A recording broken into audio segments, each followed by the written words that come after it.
Hello, people. My name is Dr. George Sparks, and this is Biblical Archaeology from the Ground Down, sponsored by Bible Interact. Today with me is Dr. David Graves, and we are going to talk about his book, which is entitled Archaeology of the New Testament. Dr. Graves is a PhD from the University of Aberdeen. Hopefully, I got that right. And he also has excavated for over 15 years at Tel El Hammam. And we have a list of other locations such as Qumran, the Temple Mount, Shiloh, all these items in the locations in Israel. Tel El Hammam, of course, is in Jordan. He's written a number of books, which we have also talked about already, such as this one, Archaeology of the Old Testament, the location of Sodom and Gomorrah. This one has 160 photographs, maps that actually make his discussions of these items a lot clearer. It provides bibliographies and, of course, footnotes that you can study, and an index, and also a list and terminologies of the archaeological words that he's going to be using in the book. All these should be added to your church or home collection. Probably within the next week or two, we're going to get into this one. This one's going to be absolutely fascinating. I talked about this briefly with him before the podcast. Jesus speaks to the seven churches. We're going to talk about where this 666 come from. I can't wait on that one. And also the location of Satan's throne. This is going to be cool. The Archaeology of the New Testament. 75 discoveries that support the reliability of the Bible. Thousands of artifacts have been discovered that relate to the Bible, but few of them make the news headlines.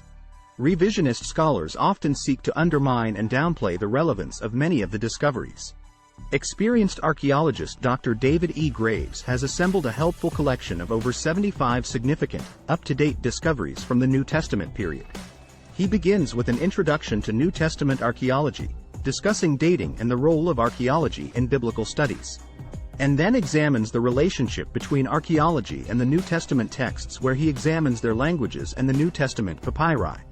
He then deals with the archaeology of the intertestamental period, such as at Masada. He tours sites and discusses artifacts associated with the ministry of Jesus as described in the Gospels. Next, he examines the artifacts and sites related to the missionary journeys of the Apostle Paul and described in the book of Acts written by Luke and the letters of Paul. In his chapter on Revelation, he examines the new discoveries from the seven churches in Asia Minor, and shows the significant influence of local references, society, architecture, and religion on the peoples of the first century that confirms the historical reliability of the New Testament events and shed light on the text. Dr. Graves explores the full range of important New Testament archaeological discoveries, from manuscripts, pottery, inscriptions, ossuaries, along with coins, manuscripts, and other artifacts. This insightful book will illustrate archaeological finds with more than 175 pertinent color photographs, detailed maps, and carefully crafted charts. The work includes extensive footnotes, bibliography, and index for future study. This invaluable resource provides an interesting and informative understanding of the cultural and historical background of the New Testament illustrated from archaeology. This accessible resource, intended for laypeople who want to know more about archaeology and the New Testament, is suitable whether you are in a seminary course, a college student, doing a church group, or just for your own personal study. All our books are listed on our website smyrnaean.blogspot.com and can be found on amazon.com. Please welcome today Dr. David Graves. Doctor, how you doing? I'm doing great. Thanks, George. Great to be with you again. I always enjoy your podcast. We're going to start off with papyri. I'm not too sure too many people are aware of this.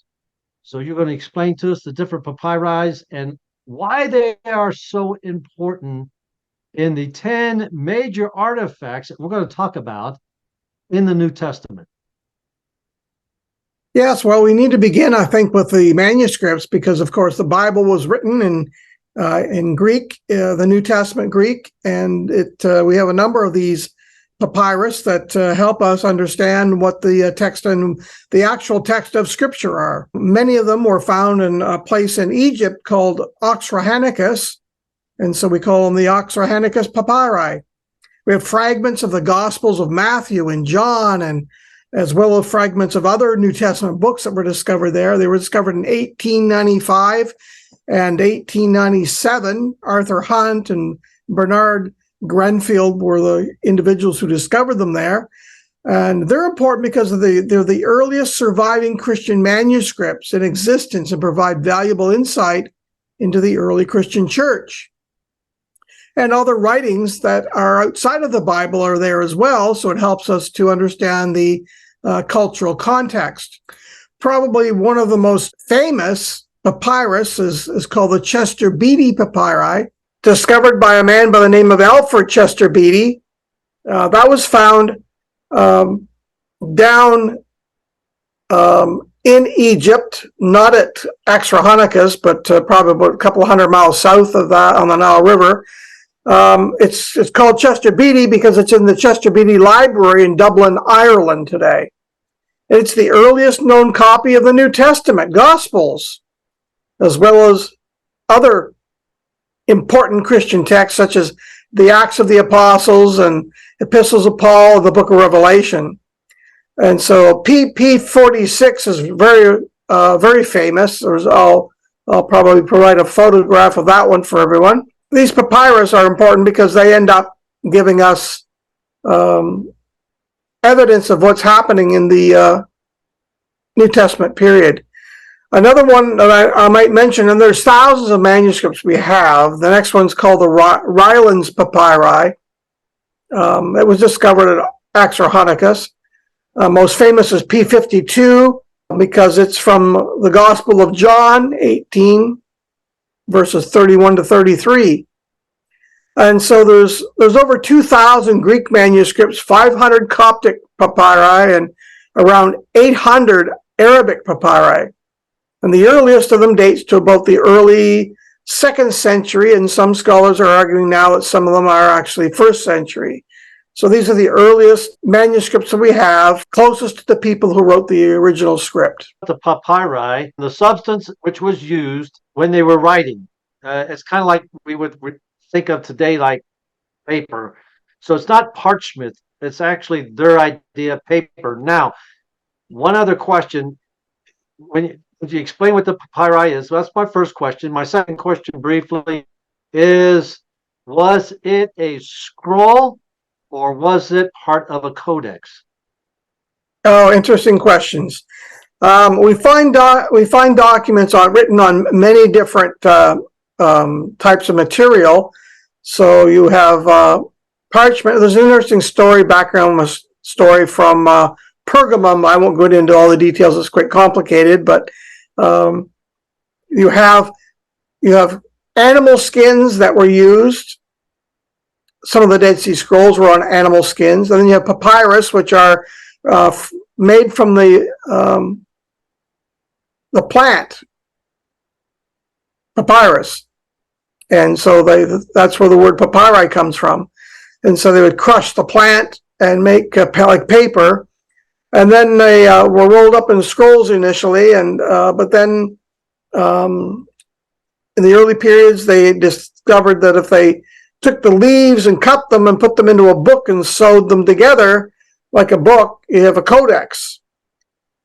And so some of these look like they probably came out of a codex, but we have small fragments of them, so we don't have all of the edges and the entire pages. That we just have parts of them because they've eroded over time. But the text is very clear, written with ink in Greek, written in Coptic, and written in Arabic, and so we can compare the text, and that's where the textual criticism comes in. You compare all the manuscripts we have. Mm-hmm. Okay, but the copies that we have now, I'm just going to do an overall because maybe you can answer this question. This will be my third one, I guess. Mm-hmm. 3, the Trinity in questions. How many copies do we not have of the Old Testament now? And is it up in the thousands? Oh, it's in the thousands. I don't know the exact number. I have to look it up. I use the Einstein principle. He doesn't want to clog his mind with something he can look up in a book in 5 minutes. So, right, but there are thousands of them. There's 56,000 of them, I think. And again, all the copies that we have in Latin and Coptic and other languages, you add them all up together, and there's thousands and thousands of copies. We've got more copies of the biblical text, Old and New Testament, than we do of any ancient document. I don't think people realize that, because we might talk about the Iliad and the Odyssey and what they date to, and then how few copies we have of these ancient, like even Josephus' ancient writings. Yes, I have a But chart. we don't question those, do we? We just take, like Josephus. You don't hear the questions about Josephus and the controversies as you would the Bible and the New Testament, even though, we have thousands more manuscripts, not hundreds, thousands. And I think that's very fascinating. And the distance in time between the original and the copies is very short for the New Testament, whereas for some of the ancient documents, there's thousands of years between the original when it was written and the copy. So it's very reliable that we have evidence that the New Testament is reliable and trustworthy, and the copies are can be compared, and that's a whole field of study all on its own. I'll put a chart in, I think, of the chart I have of some of these ancient documents and all the statistics and things, which will be helpful for the readers. Let's go to your second one. You're going to introduce us to what is called the Galilee boat, but I also known as called the Jesus boat. Yeah, or the Kinneret boat, because the lake was called Kinneret, so it's sometimes called that.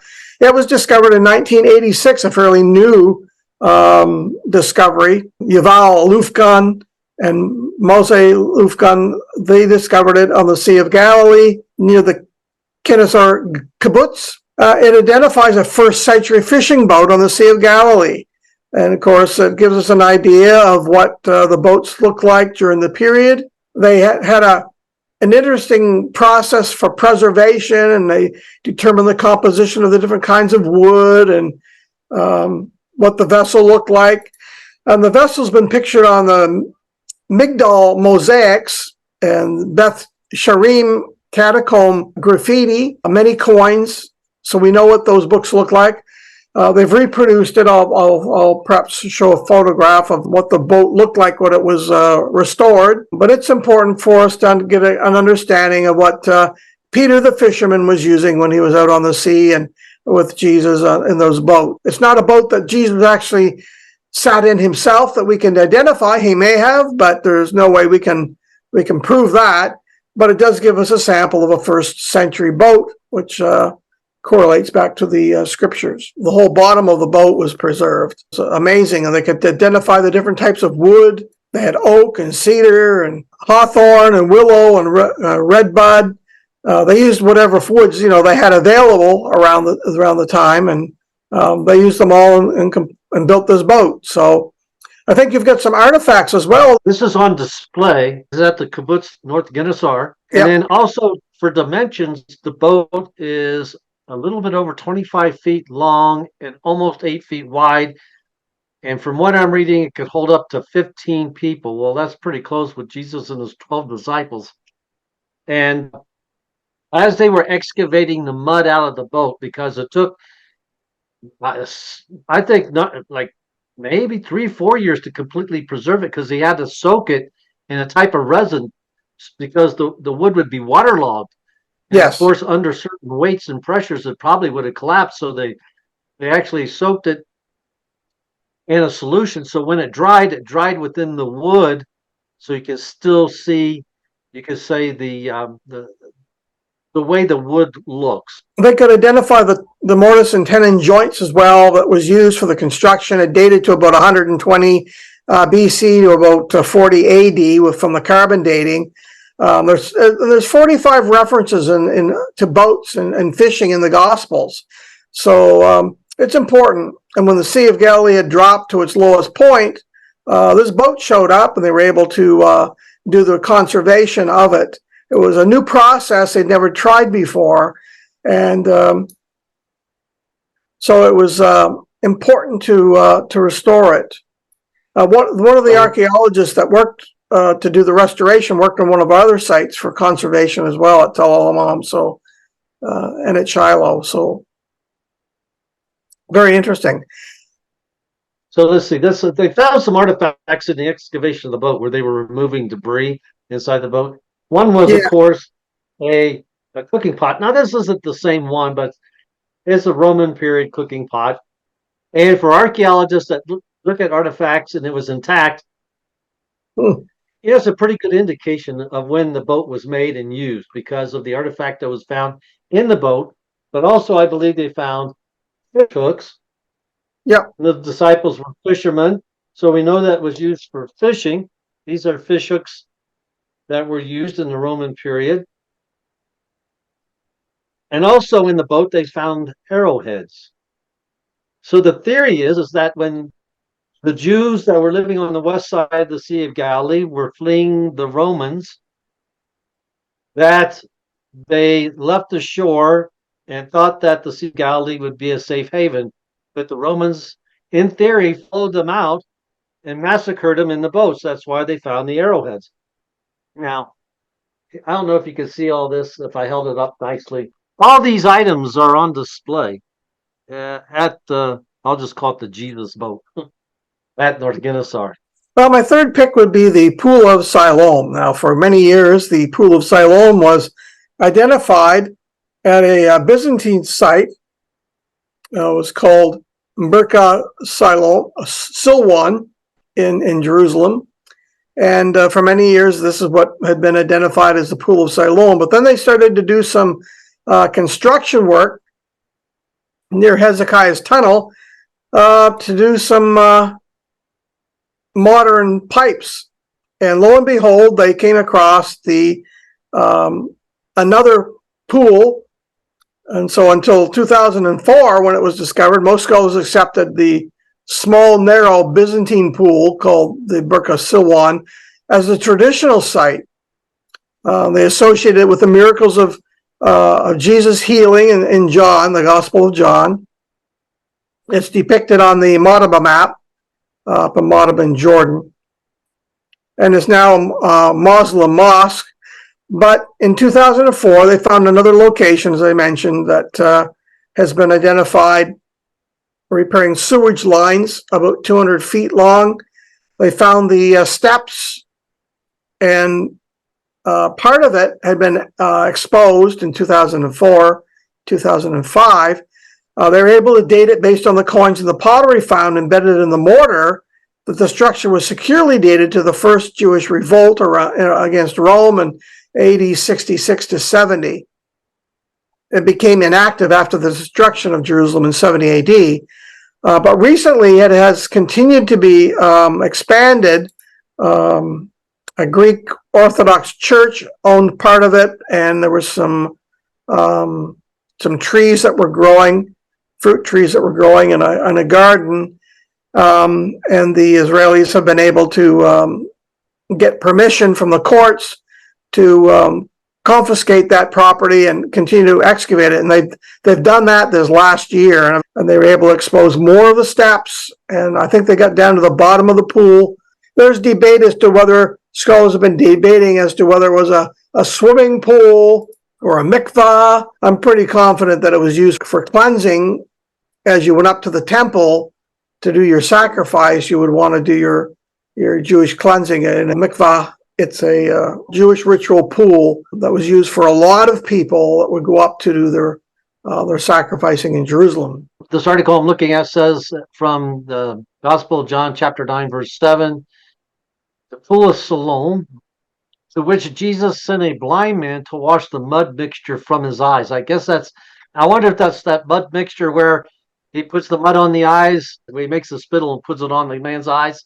Yes. And he says, "Can you see?" And then he says, "I see men as trees." And then he does it again, and then now he sees everybody correctly. It says this pool is also mentioned in the rabbinical sources connected with the water rituals associated with the Feast of the Tabernacle in the fall of the year.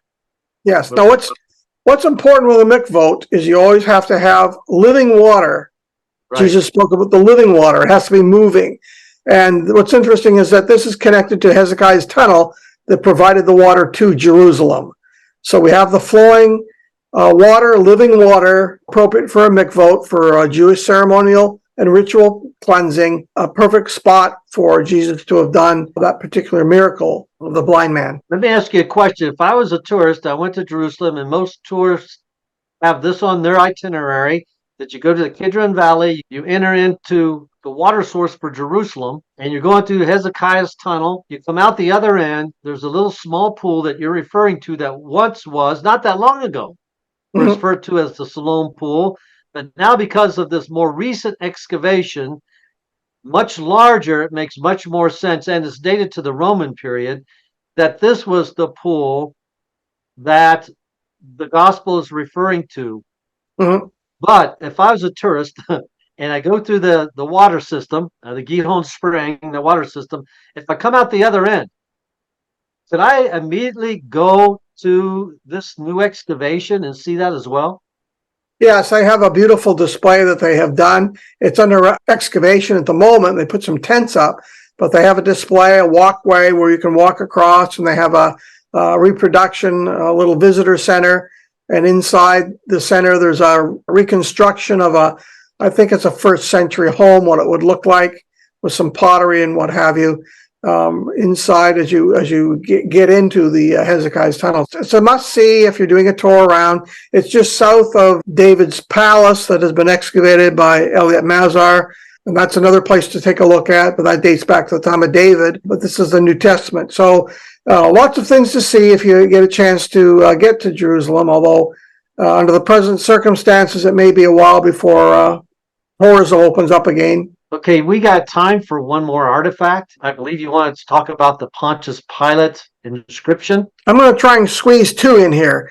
We're going to do the Pontius Pilate inscription that was found in the 1961. Before that time, Pontius's name had never been identified outside of the Bible, other than in some of his coins. But in 1961, they found a Pilate inscription. It was a part of a step that had been used in secondary use in the Caesarea Maritima Roman theater. They flipped it over, and lo and behold, there was the name of Pontius Pilate on it. And of course, Pontius Pilate is mentioned in the Bible, and Tacitus, Josephus, and Philo, but we never had an archaeological artifact. So that was important. And then more recently, in 2018, they published Pilate's ring that had been discovered at the Herodium. The Herodium is actually on the front cover of the photograph of my book, Archaeology of the New Testament. I published an article in NIAS on it, looking at Roman significance of the Roman iconography on it. I think that it has connections to the imperial cult, because all three coins that Pontius Pilate published have images of the imperial cult on them. What is significant here is that the name of Pontius Pilate is on there, is probably used for authenticating documents or wine supplies. Pontius Pilate stayed at Herodium, so it's not uncommon for him to have lived there and visited the site. And it's believed to be a wine crater pictured on the ring, and I've argued it's possibly associated with the imperial cult Roman religion. We have now two artifacts that mention Pontius Pilate's name outside of the Bible, which is quite important. The first one is a large stela that's stone with engraving on it that mentions Pontius Pilate, and this was found at Caesarea Maritima.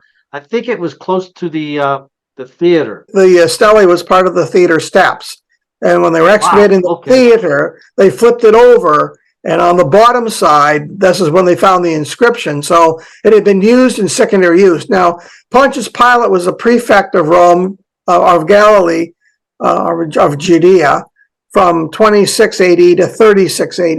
So a very short period of time. And he published three style of coins that have the iconic images of the imperial cult on the coins. So you can identify certain archaeological items on the coin.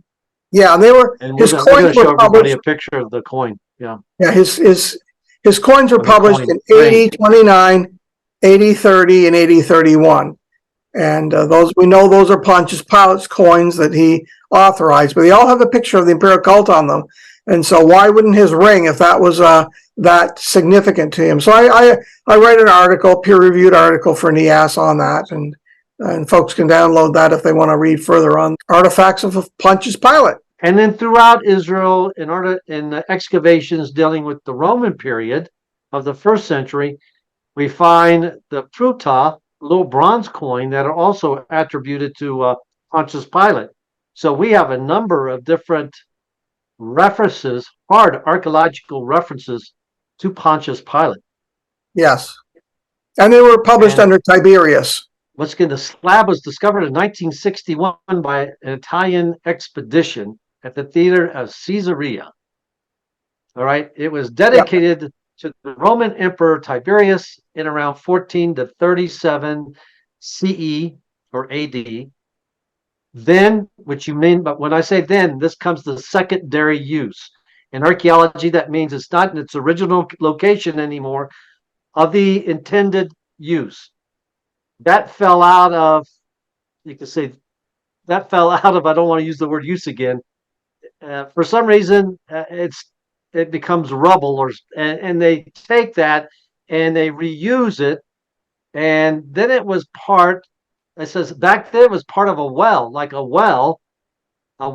Note that half circle on the right side. So they're saying that it was part of a well structure. Then it was used as you say, as a step in the 4th century Byzantine theater where it was discovered.